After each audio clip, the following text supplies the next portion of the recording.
Moving on to what we're featuring today, West Ham against Newcastle. Obviously, we'll get another look at Alexander Isak. He's had a fantastic season. Thinking about how good he's been, David, and the looming summer transfer window, what have you learned about his future? Alexander Isak, Paul, is the hottest property, really, in the Premier League, I think it's fair to say. And that's because of his goal-scoring record and what he's done at Newcastle United. The first thing I'd like to point out is Newcastle have no intention of selling Isak.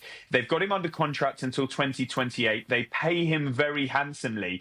And if anything, they want to renew his deal and build with him for the future, not without him. However, what he's doing on the pitch is attracting interest from elsewhere.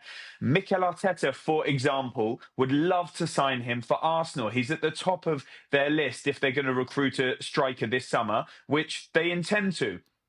They've got other options as well that they may have to turn to if this proves impossible. A club like Liverpool is interested in him if Newcastle genuinely would listen to offers for him. We just don't know that yet because it's not on their agenda. The talk around the industry is of a figure in the region of £150 million, even to discuss it with Newcastle.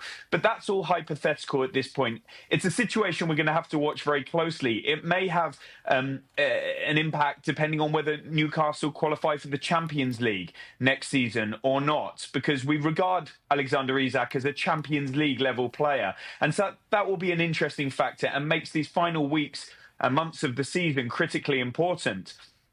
Elsewhere, Newcastle released their financial results last week, and they paint an encouraging picture. Revenue is up quite spectacularly, but they are still losing money. And that's why they've struggled to comply with the Premier League's profitability and sustainability rules.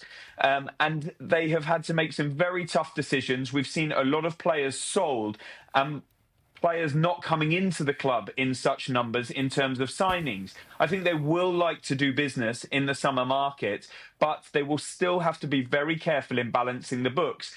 We've still heard no real news from the club, the hierarchy, the ownership, the Public Investment Fund of Saudi Arabia on a potential new training ground, on what they will do on that crucial matter of a new stadium or a renovated St James's Park, which would drive revenues, which will help their financial situation and make this a brighter picture.